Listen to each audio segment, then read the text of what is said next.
Friends, அனைவருக்கும் வணக்கம்.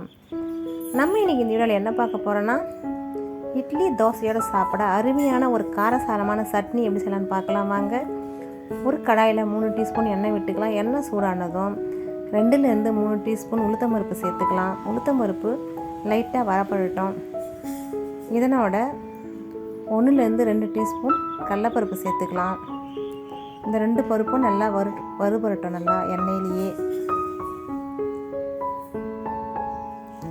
இந்த சட்னியை எங்கள் பாட்டி ஆட்டு உரலில் தான் ஆட்டி தருவாங்க. இட்லி தோசையில் சாப்பிட்றதுக்கு அவ்வளோ டேஸ்ட்டாக இருக்கும்.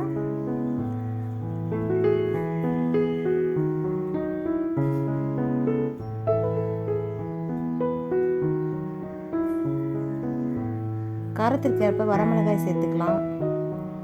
உங்களுக்கு எவ்வளோ காரம் தேவையோ அந்த அளவுக்கு வரமிளகாய் சேர்த்துக்க. நல்ல காரசாரமாக வேணும்னா 10லேருந்து 15 வரமிளகாவும் சேர்த்துக்கலாம்.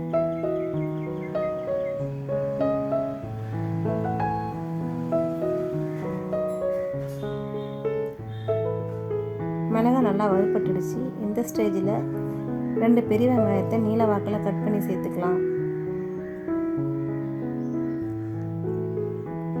வெங்காயம் ஓரளவு வதங்கினதும் கொஞ்சமாக புளி சேர்த்துக்கலாம்.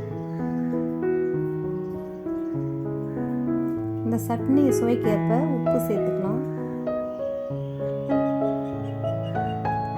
இதை நல்லா ஆற விட்டு ஒரு மிக்ஸி ஜாருக்கு ட்ரான்ஸ்ஃபர் பண்ணிவிட்டு அரைச்சி எடுத்துக்கலாம்.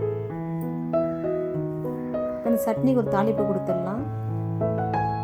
1 டீஸ்பூன் எண்ணெய் விட்டுக்கலாம். இதனோட 1/2 டீஸ்பூன் கடுகு போட்டு தாளித்து பொரிஞ்சதும் சட்னியில் எடுத்து நம்ம தாளிச்சிடலாம். இந்த சட்னி இட்லி தோசையோடு சாப்பிட சூப்பராக இருக்கும். இந்த வீடியோ பிடிச்சா ஷேர் பண்ணுங்கள், லைக் பண்ணுங்கள், கமெண்ட் பண்ணுங்கள். நம்ம சேனலை புதுசாக சப்ஸ்கிரைப் பண்ணுங்கள். தேங்க்ஸ் ஃபார் வாட்சிங்.